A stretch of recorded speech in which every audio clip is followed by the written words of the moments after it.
अस्सलाम वालेकुम नाज़रीन, K2 टेलीविज़न की स्पेशल सहर ट्रांसमिशंस में आपको खुशामदीद करते हैं। उम्मीद आप खैरियत से भी होंगे, खुश भी, और रमज़ान अल करीम की जो बरक़ात हैं, जो नेमतें हैं, जो रौनकें हैं, उनसे बिल्कुल हर तरह से महजूज़ हो रहे होंगे। और इबादात की रोशनी में बहुत सारी खुदा से मग़फ़िरतें और खुदा के इनामात को समेट भी रहे होंगे। हमारे साथ मौजूद होते हैं ट्रांसमिशन में रशीद अहमद साहब, रिलीजियस स्कॉलर हैं, माशाल्लाह जदीद उलूम पर गहरी नज़र रखते हैं, पॉलिटिकल साइंस के भी स्टूडेंट रहे हैं, पाकिस्तान की ब्यूरोक्रेसी में भी काम करते हैं, सो मैनी थिंग्स जो कि ये माशाल्लाह से करते हैं। आज फिर हमारे साथ मौजूद हैं। अस्सलाम वालेकुम सर। वालेकुम सलाम। खैरियत से ठीक ठाक सर? अशरा तकरीबन पूरा होने वाला है, आज 9वीं सहरी आप करने जा रहे हैं माशाल्लाह। बस ये रहमत का जो अशरा है, बस ये असल में ये निकल रहा है, दिल को दुख भी हो रहा है कि ये जो अल्लाह रब्बुल इज़्ज़त ने हम पे जो फजल और करम किया था रमज़ान मुबारक की इस बरकत महीने का, तो ये पहला अशरा हाथ से निकल रहा है। अभी काफ़ी सारा आप नहीं समझते कि वक्त है, अभी भी आपके पास टाइम है कि अगर आप इबादत शुरू करें, खुदा से माफ़ी मांगें,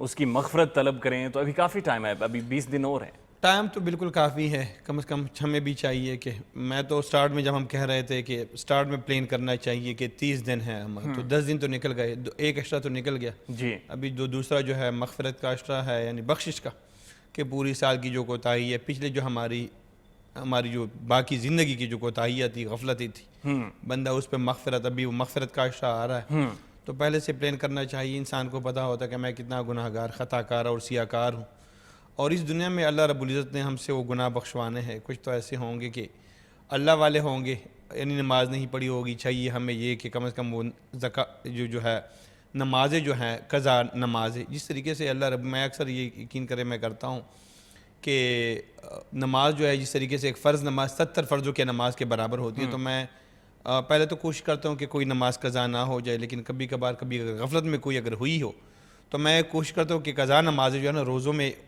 कज़ा उसकी पूरी करूँ, क्योंकि एक फ़र्ज़ नमाज जो है 70 फ़र्ज़ के बराबर होती है। तो फॉर एग्जांपल मैं कहता हूँ चलो एक नमाज अगर मैंने पढ़ ली तो कम से कम सवाब जो है ना 70 बिल्कुल 70 फ़र्ज़ों के नमाज के बराबर होगी।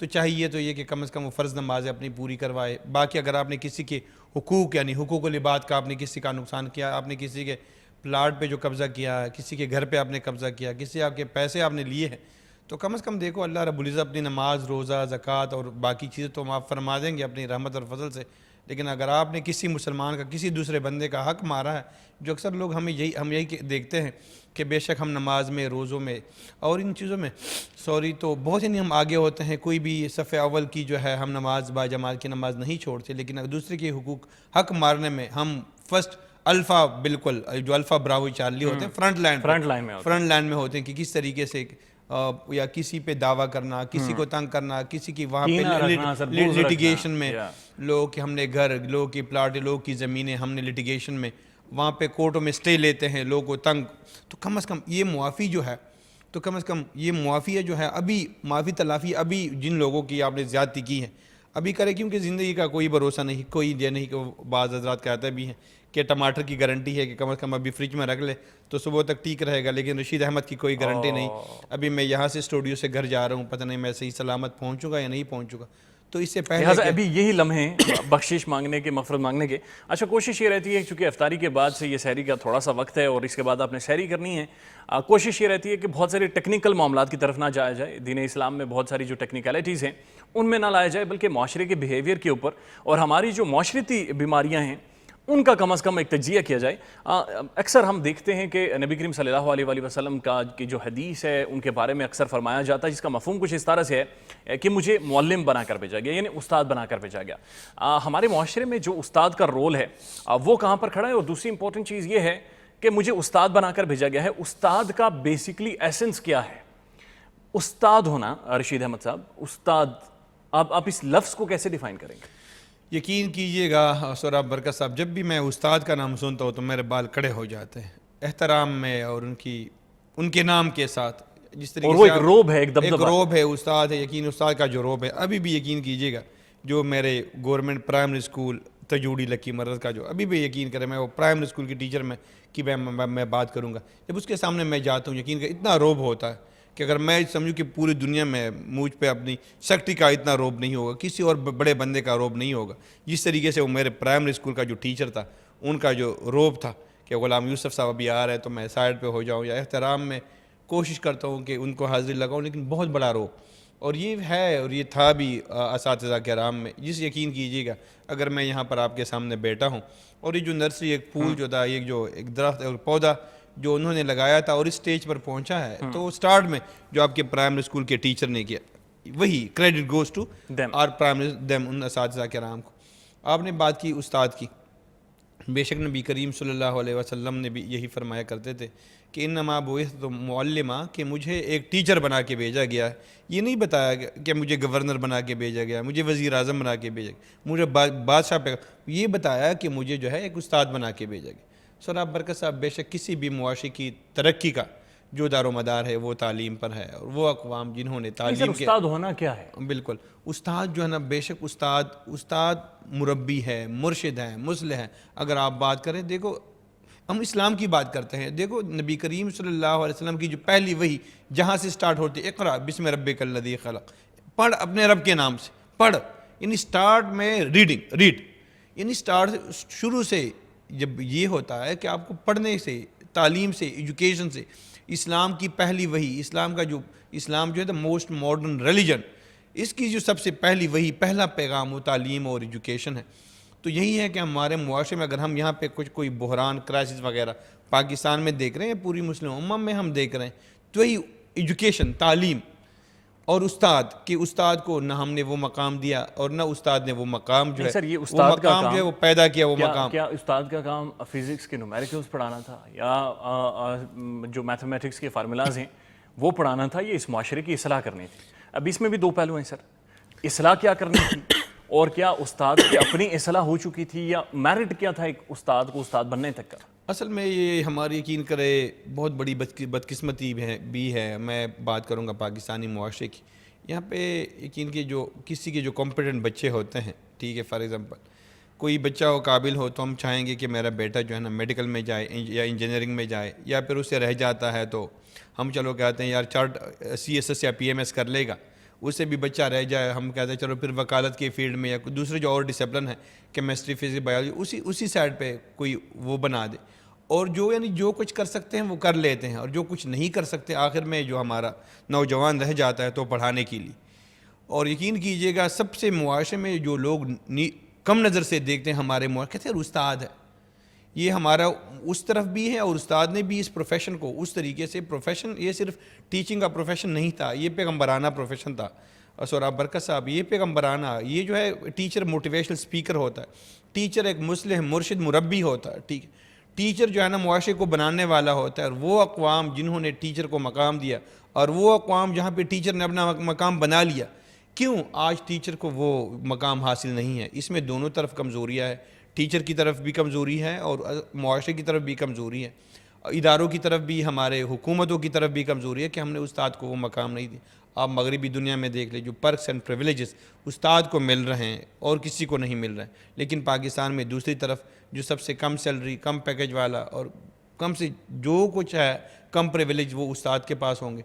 फिर उस्ताद जो है वो भी मेहनत नहीं कर सकता, वो बतौर अमर मजबूरी, यार मैं किसी काम का नहीं रहा, बस मैं टीचर बन जाऊँगा और गांव में जो है ना एक गाय रख लूँगा या एक दुकान खोल लूँगा और बच्चों को 4-5 घंटे वो भी पढ़ाऊँगा, यानी एक रोज़गार के तौर। यार मैं कहता हूँ ये उस्तादी जो है, टीचर जो है, उस्ताद एक प्रोफेशन नहीं है, ये जो है ना एक बहुत बड़ा मुकद्दस काम है, ये पैगम्बराना काम है। और इस वजह से जब उस्ताद ने पैगम्बराना काम छोड़ दिया, या आप मुआशरे की जो बिगाड़ देख रहे हैं, आप पूरे पाकिस्तान की सोसाइटी को देख रहे हैं। अभी हम बात डिस्कस कर रहे थे, हम सोशल मीडिया पे बात नहीं बैठ सकते, ये जो लान तान देख रहे हैं, बदतमीजी है सर, इतनी बदतमीजी का जो कल्चर आ गया, ये क्यों?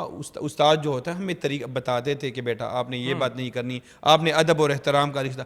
आप देखिए अपने सियासतदानों को देखिए, यानी उस्ताद ये असल में 20-25 साल का, 30 साल पे जो असातिज़ा और एजुकेशन पे ये जो हमारे ये कल्चर, यकीन कि उस्ताद की अगर उस्ताद सही तरबियत करता तो ये मुआशरा ऐसी ज़बूहाली का शिकार ना हो। आपकी बात ठीक है, लेकिन मैं आप इनसे ज़रूर ये डिबेट करेंगे और समझने की कोशिश करेंगे आज की डिस्कशन में कि आखिर उस्ताद होने का भी कोई ना कोई मयार होना चाहिए। हमने देखा है कि दुनिया भर में जहाँ की कौमें कौम बनने में कामयाब हो गई हैं, वहाँ पर उस्ताद साइकोलॉजिस्ट है।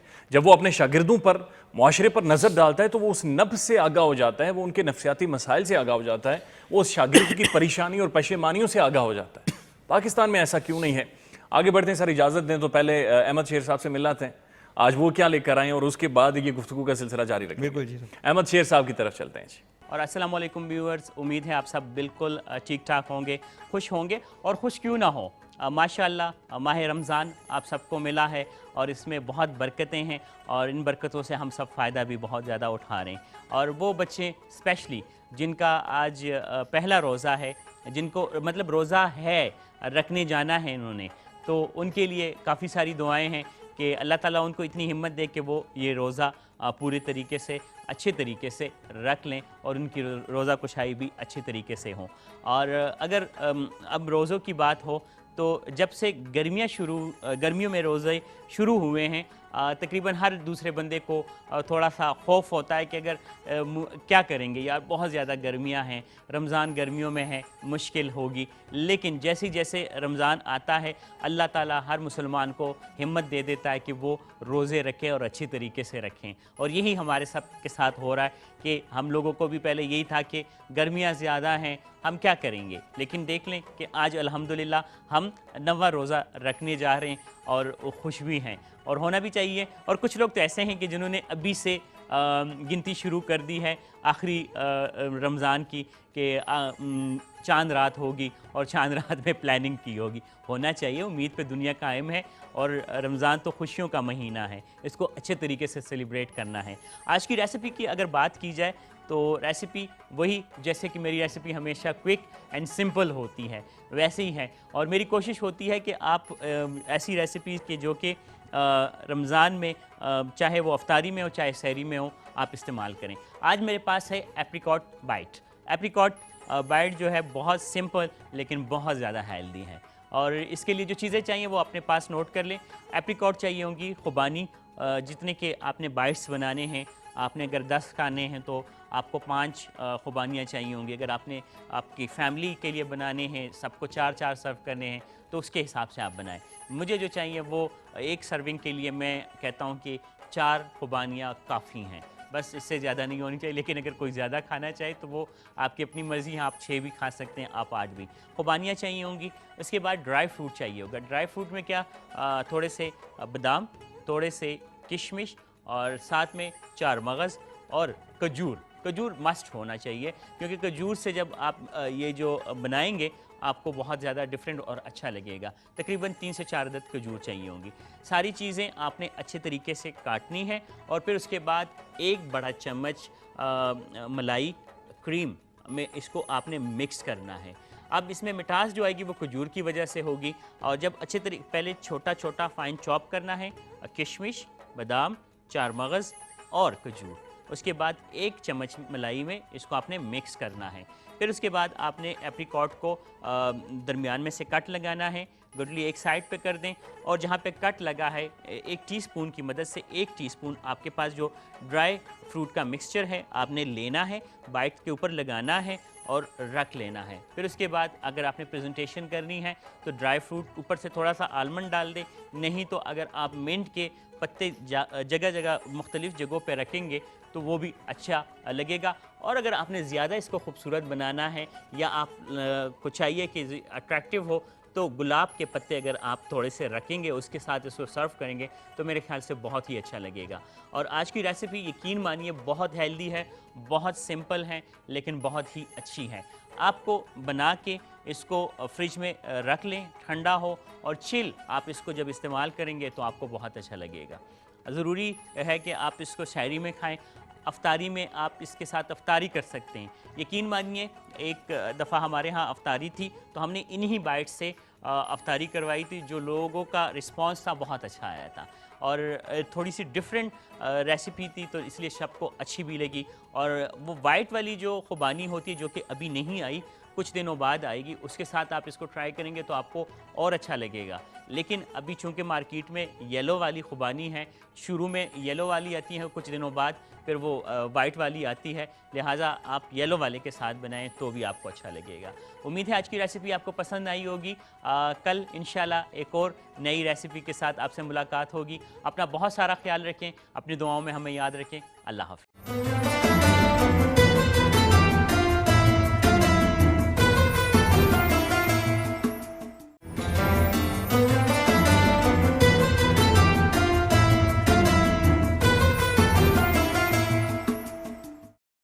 ऑलराइट जी, एक बार फिर आपको खुशामदीद करते हैं और आज का जो टॉपिक है बड़ा ही दिलचस्प है और रशीद अहमद साहब से ये समझने की कोशिश करेंगे कि उस्ताद बनने का मेरिट असल में क्या होता है। जो चीज़ मुझे भी समझ नहीं आ सकी, सर नबी करीम सल्लल्लाहु अलैहि वसल्लम पर जब पहली वही नाजिल हुई तो उनकी उम्र क्या थी? 40 साल।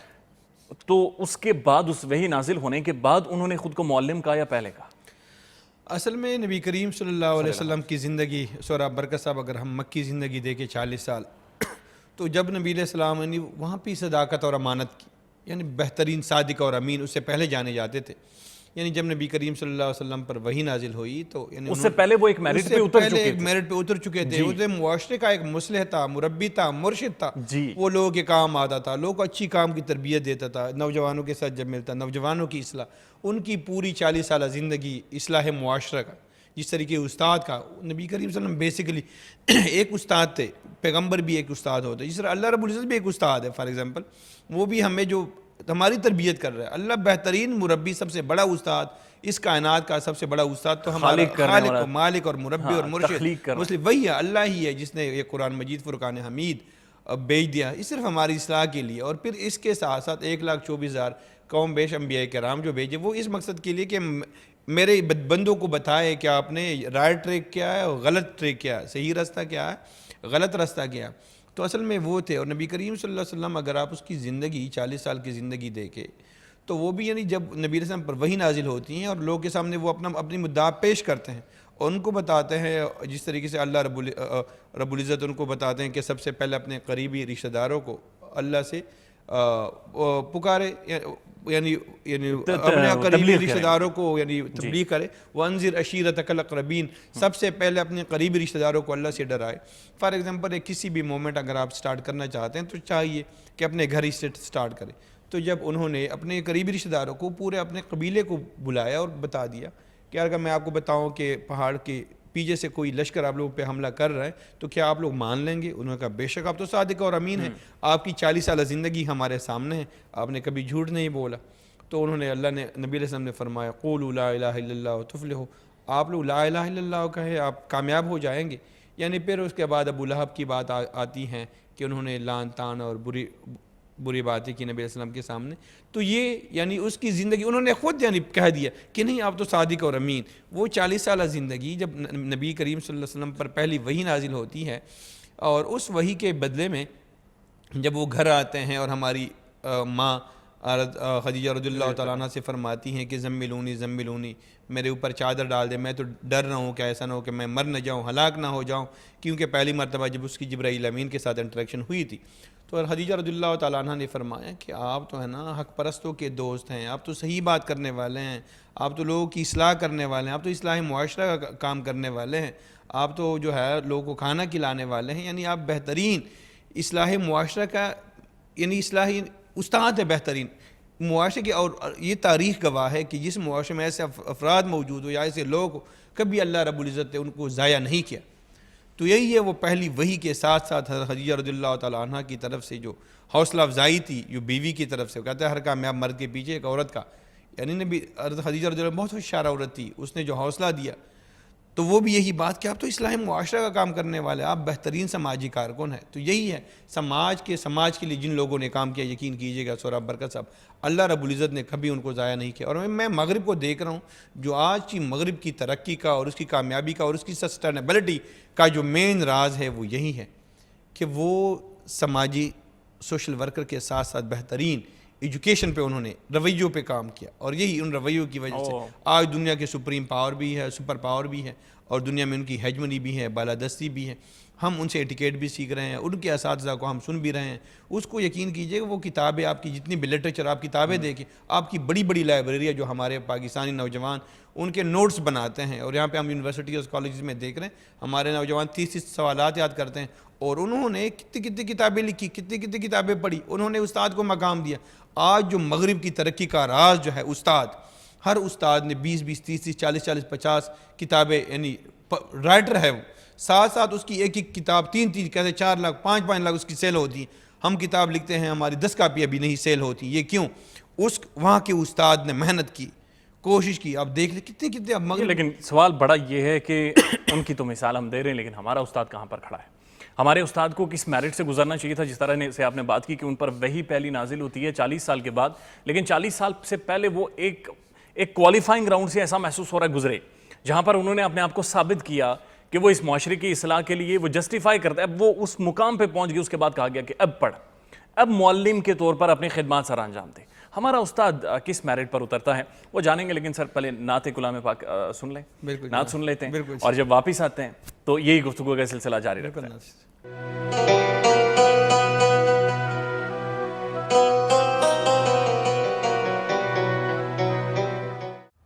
मुझ पे भी चश्म करम मैं मेरे आका करना, मुझ पे भी चश्म करम मैं मेरे आका करना। हक तो मेरा भी है, हक तो मेरा भी है, रहमत का तकाज़ा करना। मुझ पे भी चश्मे करम, मुझ पे भी चश्मे करम मैं मेरे आका करना। हक तो मेरा भी है, हक तो मेरा भी है, रहमत का तकाज़ा करना। मुझ पे भी चश्मे करम। तू किसी को भी उठाता नहीं अपने दर से, कि तेरी शान के तेरी शान के शाया नहीं ऐसा करना। मुझ पे भी चश्मे करम। मैं के जर्रा हूँ मुझे वुसअते सहरा दे दे। मैं के जर्रा हूँ मुझे वुसअते सहरा दे दे। कि तेरे बस में है कतरे को भी दरिया करना। मुझ पे भी चश्मे करम, मुझ पे भी चश्मे करम मैं मेरे आका करना। हक तो मेरा भी है, हक तो मेरा भी है, रहमत का तकाज़ा करना। मुझ पे भी चश्मे करम।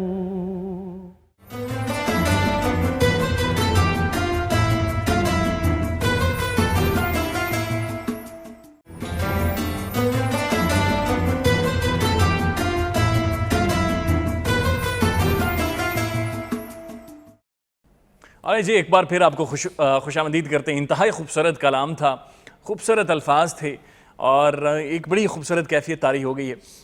रशीद अहमद साहब, आपने मगरब की बात की, आपने उस्ताद होने की बात की और दुनिया के सबसे बड़े उस्ताद नबी करीम सल्लल्लाहु अलैहि वसल्लम की ज़िंदगी के बारे में भी आप अक्सर ही बयान करते रहते हैं। लेकिन मुझे ये बताएं कि हमारे माशरे में जो असातिज़ा मौजूद हैं, चाहे वो मदरसे के, चाहे वो टॉप एलीट स्कूल्स के हैं, चाहे वो यूनिवर्सिटीज़ के हैं, चाहे वो प्राइमरी किसी भी स्कूल के हैं, नफ्सियात समझते हैं वो माशरे की या स्टूडेंट की या तालिब इल्म की? यही मसला है सौरा बरकत साहब कि वो नफ्सियात नहीं समझ पा रहे हैं। अभी मैं यकीन कीजिए, मैं अक्सर जब मेरी छुट्टी होती है या मुझे वक्त मिलता है, मैं अक्सर स्कूलों का दौरा करता हूँ। एक मतलब एक स्कूल में मैंने पूछ लिया असातिज़ा किराम से, क्या सच बोलना है, क्योंकि उस्ताद जो है झूठ नहीं बोलते।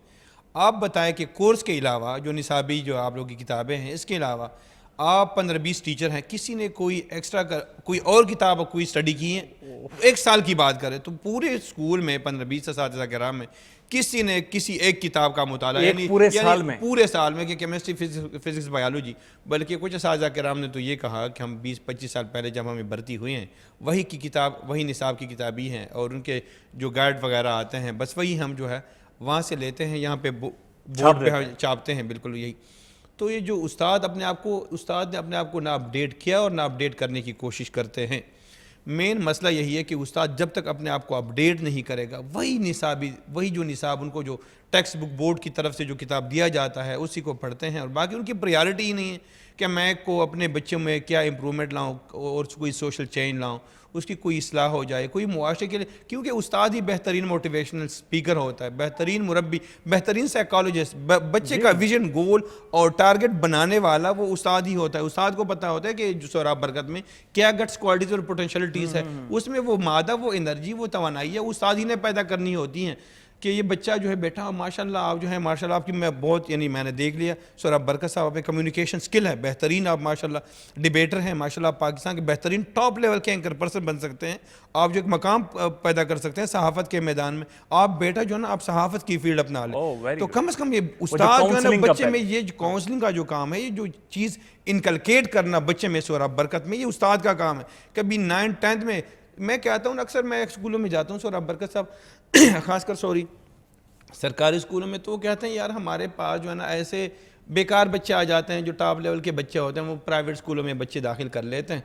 मैं कहता हूँ असल में हमारे इलाकों में, क्यों मैं देहात से हूँ, तो वो बेर वगैरह के बेर ही कहते होंगे आप लोग, यानी बेर में वो बेर के जो छोटे छोटे बेर होते हैं, यानी कुछ ऐसे भी दरख्त होते हैं यानी वो फजूल यानी ख़राब बेर होते हैं उसमें, तो एक मैं कहता हूँ माली जाता है और वहाँ पर वो पेवनकारी करता है। तो उस पेवनकारी से जब बेर के दरख्त में पेवनकारी करते हैं तो उससे बड़े जो है ना बड़े बड़े बेर जो है ना वो बन जाते हैं सिर्फ पेवनकारी की वजह से। मैंने कहा एक माली जाता है, ठीक है, एक प्राइवेट स्कूल का जो माली, मैंने कहा 2 बाग हैं, एक बाग का माली उसकी सैलरी जो है 15,000 रुपये है, एक बाग का माली उसकी 50-60 हज़ार रुपये सैलरी ले रहा है, लेकिन वो जो है वो ख़राब बेर वाला वो जो 15,000 वाला माली प्राइवेट स्कूल में वो एक दरख्त पे कलमकारी करते, पेवनकारी का बेहतरीन दरख्त बना लेता है, ठीक है, जबकि दूसरी तरफ 60,000 रुपये सैलरी वाला वो नहीं कर रहा। एक प्राइवेट स्कूल का उस्ताद इतनी मेहनत कर रहे हैं, आप कहते हैं मेरा बेर जो है, मेरे जो दरख्त है, मेरे जो बच्चे फजूल, मैं कहता हूँ क्या मेरे कौम के बच्चे, मेरे पाकिस्तानी बच्चे उस ख़राब, इसको हम चिंजना कहते हैं, चिंजन जो ख़राब बेर से कीड़े वगैरह, क्या उससे भी बेकार है मेरे कौम के बच्चे? तो कम से कम मैं कहा आप लोगों को तवज्जो ही नहीं दी। अगर एक माली एक बेर पे थोड़ी सी मेहनत करके उसको पेवनकारी करके बेहतरीन बेर का दरख्त बना सकता है तो क्यों ना अपने बच्चों पे, कौम के बच्चों की थोड़ी सी तवज्जो, आप तवज्जो ही नहीं देते। आप देखते हैं मैं खड़ा हो गया, मैंने लेक्चर दिया, आपको पता नहीं कि बच्चों के क्या क्या मसले मसाइल है। एग्जैक्टली मैं भी उसी तरफ आना चाह रहा हूँ कि जो टीचर होता है उसे स्टूडेंट्स के मसाइल से आगाह होना चाहिए। और जिस तरह से इन्होंने बड़ी खूबसूरत बात की, अल्लाह करीम फरमाते हैं कि मैंने हर शख्स को अपनी एक सिफ्त, अपनी एक खूबी से नवाजा है और उस्ताद का काम होता है उस खूबी को तलाशे, उसे तराशे और उस खूबी के साथ उस स्टूडेंट को भेजे फील्ड में कि अब जाओ इस माशरे की भी इस्लाह करो, इस माशरे में अपना किरदार अदा करो। रोज़ा और सेहत सबसे इंपॉर्टेंट सेगमेंट है और बहुत ज़रूरी भी है अरशीद साहब, बिल्कुल अगर आप इजाज़त दें। सेहत सबसे ज़्यादा इंपॉर्टेंट है। चलते हैं डॉक्टर सज्जाद साहब के पास और रोज़ा और सेहत के बारे में जानते हैं कि आज वो क्या नया लेकर आए।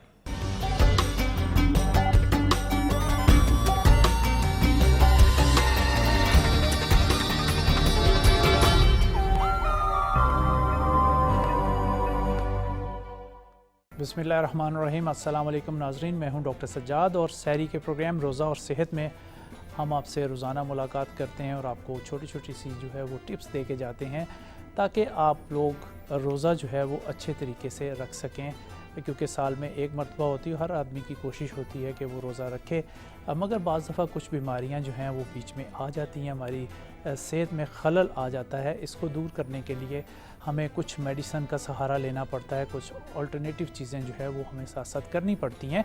आज हम बात करेंगे एलर्जीज़ और दमे से मुतालिक। जिन लोगों को एलर्जी और दमे का प्रॉब्लम चल रहा है और वो भी रोज़ा रखना चाहते हैं, वो किस तरह अपने रोज़ों को कंटिन्यू कर सकें।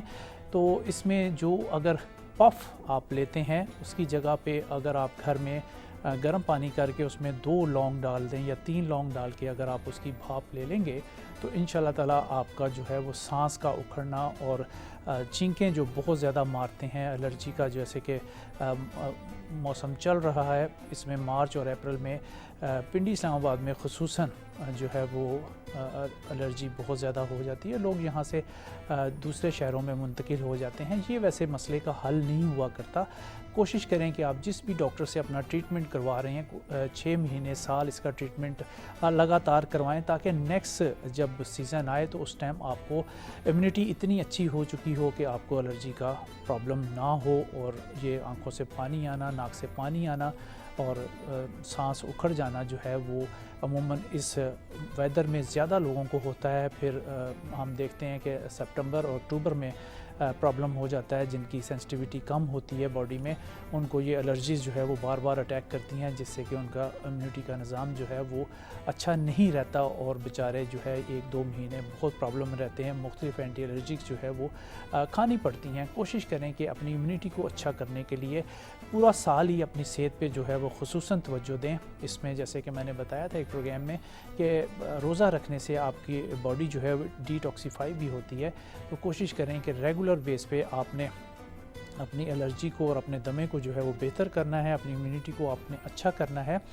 इसके लिए आपने करना यूँ है कि जब आप मछली लेने जाते हैं तो उसका जो अगला हिस्सा सर जो होता है वो हम वहीं पे फेंक के आ जाते हैं, क्योंकि ये इंतहाई ताकतवर चीज़ होती है जो मछली का सर होता है। आप ये देखें कि वो पानी को चीर के आगे अपना रास्ता बना रही होती है, तो उसमें बड़ी ताकत होती है, तो वो हम वहीं पे फेंक के आ जाते हैं। जिन लोगों को एलर्जी या दमे का मसला होता है वो कोशिश करें कि 3 से 4 सर ले आएँ दुकान से और उसको अच्छी तरह साफ़ करके तो उसकी यखनी जो है काली मिर्च में रोज़ाना 1 कप, बड़ा आदमी और छोटे बच्चों को अगर दमे का मसला है या एलर्जी है, छींकें बहुत ज़्यादा आती हैं, तो वो आधा कप जो है डेली बच्चों को पिलाएं। इसके साथ साथ शहद जो है वो 1 चम्मच आप ले सकते हैं, 1 चुटकी काली मिर्च डाल के जो है इसको च्यू करें सुबह शाम। ये भी एलर्जी को और दमे को जो है वो सांस की नालियों को खोलता है, बहुत बेहतर होता है। फिर आप मनक्का ले लें, मनक्के के 8 दाने आपने लेने हैं, 8 दानों में से बीज निकाल के इसमें काली मिर्च जो आपके घर में होती है 8 दानों में 8 काली मिर्च के दाने जो है वो इसमें लगा दें और कोशिश करें कि अगर आप रोज़ा रख रहे हैं, अल्लाह ताला आपको तौफीक दे, तो फिर आप अफ्तारी से लेके सहरी तक 8 दाने हर घंटे बाद जो है वो आप चूस लें, चबा लें। इससे भी इंशाल्लाह ताला जो है वो आपका दमा और एलर्जी जो है वो काफ़ी अच्छी इम्प्रूव हो जाएगी और आप ताकतवर हो जाएंगे। आपका रेशा जो बलगम बन रही होती है, नहीं निकल रही होती है, वो भी इंशाल्लाह ताला जो है वो ठीक हो जाएगी। और सहरी और अफ्तारी में कोशिश करें कि लौंग की भाप जो है वो आप लोग डेली बेसिस पे रखें। रात को जब आप लेटें या इबादत करते रहें तो नाफ में और नाक में जो है नाफ और नाक में जो है दोनों नतनों में सरसों का तेल या जैतून का तेल आपने लगाना है। जब तक आप इन चीज़ों को वेट रखेंगे इंशाल्लाह ताला आपको छींकें नहीं आएंगी। और गैर ज़रूरी सफ़र जो है इस मौसम में आप घरों से बाहर ना जाएं, जिनको एलर्जी के लेवल्स बहुत ज़्यादा हाई होते हैं। अगर आपको बाहर जाना भी हो तो कोशिश करें कि मास्क तो ऑलरेडी हम लोग पहन ही रहे हैं, खुसूसन जिन लोगों को ये मसला है वो 2 मास्क पहन लें। और इसके साथ साथ अगर छींकें बहुत ज़्यादा आपको आती हैं तो गीला रुमाल आपके पास होना चाहिए। जब छींकें ज़्यादा हैं तो गीला रुमाल जो है वो आप लगा लें और बाहर जाते वक्त नाक को फिर वेट कर लें सरसों के तेल या जैतून के तेल के साथ। इसको ड्राई ना होने दें।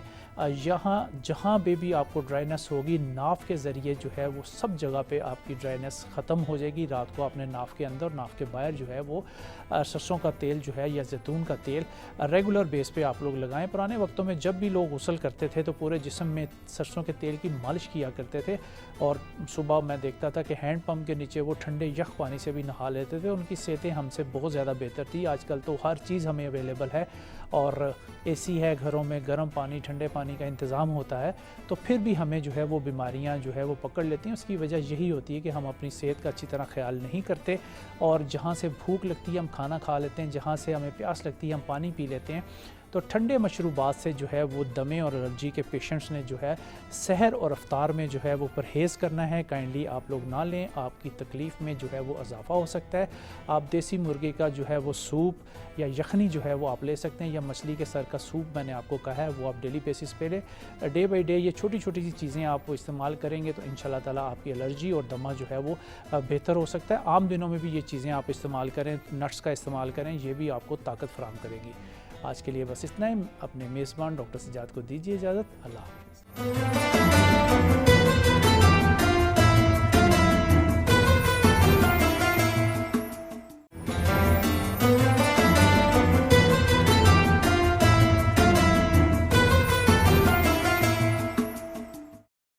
आए जी, एक बार फिर आपको खुशामदीद करते हैं, और ये मालूमात भी बहुत ज़्यादा ज़रूरी थी, रोज़ा और सेहत। रशीद साहब, आपकी तबीयत आज थोड़ी मध्यम से लग रही है, अल्हम्दुलिल्लाह। रोज़े का असर तो नहीं हो रहा है? नहीं, रोज़े का असर नहीं, बस एलर्जी इस्लामाबाद का। सर, अब फाइनली आप कैसे समेटेंगे हमारे माशरे में उस्ताद का किरदार, और हमारा उस्ताद कितना पीछे रह गया? सर यार उस्ताद, अगर मैं समझता हूँ कि इज़राइल से, ठीक है, मैं हमारा जो सबसे मुसलमान समझते हैं ना कि ये हमारा सबसे बड़ा दुश्मन है, ठीक है, तो उससे मैं कहा 10,000 साल हमारा उस्ताद पीछे, 10,000 साल। अगर अपने उस्ताद को अगर आपने अपडेट नहीं किया, अल्लाह रब्बुल इज़्ज़त जिस तरह फरमाते हैं कि अपने वाइदु लहुम मस्ततअतुम मिन क़ुव्वा, कि अपनी क़ुव्वत के लिहाज से दुश्मन के मुकाबले अपने आप को तैयार करो, पहले से तैयार करो।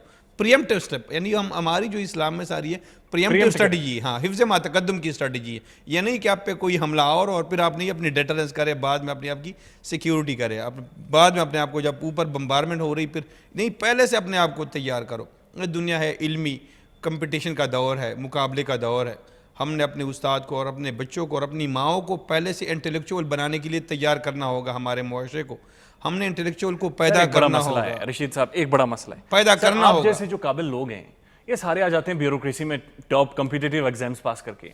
आप लोग सर खुद क्यों नहीं टीचिंग को बतौर प्रोफेशन चूज करते? यार यकीन कीजिएगा, अगर मेरी उसमें होता तो मैं यकीन कर टीचर बनता है। मेरी बहुत बड़ी आपने वो बात की जो पहली मरतबा किसी से सुनना हो गया, रशीद अहमद आपको एक उस्ताद होना चाहिए, न कि किसी ब्यूरोक्रेसी में एक फ़ाइल को नोट और ये DFA और ये फ़ाइल इधर उधर ये नोटिफिकेशन वगैरह कराना। मेरा बिल्कुल ये, मैं क्या इस्लाह मुआशरा और इस उस्ताद का जो मकाम है, और यकीन करें जो उस्ताद मुआशरे में इनकलाब बर्पा कर सकता है, उस्ताद एक उस्ताद का मैं कहता हूँ, यकीन कीजिएगा मुझे उस्ताद बना दे। मैं पूरे पश्तून को, मैं फॉर एग्जांपल मैं पश्तून हूँ, अपने इलाके में मैं बात कर रहा हूँ, ठीक है, अपने बेल्ट की बात कर रहा हूँ कि मैं चलो इस साइड पे आपने मुझे उस्ताद बना दिया, इंशाल्लाह पूरी खैबर पख्तूनख्वा में करने सा निशात सानिया क्या आप क्या थे, क्या है और आपने क्या बनना है, किस तरीके से कौम को बेदार करना। आप काउंसलिंग कर सकते हैं? हाँ, काउंसलिंग बेहतरीन मोटिवेशन, यानी उस्ताद को होना चाहिए एक बेहतरीन मोटिवेशनल स्पीकर, काउंसलर होना चाहिए, और उनको बताना चाहिए कि दुनिया जिस कंपटीशन से, जिस ये दौर है सर्वाइवल ऑफ द फिटेस्ट का, कंपटीशन का दौर है। आप देखें, आप इजराइल जो है पूरी दुनिया में उसकी मुनाबली है, 70% बिजनेस, हाँ, उसकी जो सारी एक एक बच्ची की मल्टीनेशनल कंपनी है, हर बंदा PhD स्कॉलर है, ठीक है, 1 करोड़ की आबादी है, और पूरी जो है ना 7 अरब दुनिया पे वो जो है ना हुक्मरानी कर रहा है। तो वो जो है ना, उन्होंने हर बंदा, उसकी जो बच्चा, जिस तरीके से आपने पहले किया, वो मैं आपकी बात को कोट करूंगा, जब बच्चा पेट के माँ में होता है तो उसकी काउंसलिंग शुरू होती है कि इस बच्चे से आपने क्या बनाना है, कैसा बच्चा पैदा करना, क्या हमारे जो है, हम यकीन करें नशाओ, मनशियात वाले नशाओ और लोफर स्कूल में सर बच्चों को, हमारे टीचर का मकसद ये है कि बच्चे को मारा जाए, उसकी इसराह ना की जाए, और क्लासेस में जो शरारती बच्चा होता है उसे बागी समझा जाता है, हालांकि ऐसा नहीं है। वो शरारती बच्चा, वो जो एनर्जीज होती हैं वही प्रिजर्व करने वाली चीज़ होती है। सर टाइम खत्म हो चुका है, सहरी का वक्त है, बस ये आप लोग का टाइम जो है ना। आपका बेहद शुक्रिया। रशीद अहमद साहब की सबसे खूबसूरत बात ये थी कि मेरी ज़िंदगी का जो नस्ब है, जो मकसद है बेसिकली, वो इस माशरे की इसलाह है, और इस वक्त जो खैबर पख्तूनख्वा की सुलह काउंसिल है उसके ये बानी हैं, और 270 से ज़्यादा कत्ल के मुकदमात ये बैठ कर सुलह करवा चुके हैं। सो इन्हें भी क्रेडिट जाता है। अपना ख्याल रखिएगा रशीद अहमद साहब, आप भी ख्याल रखिएगा। अल्लाह हाफिज़।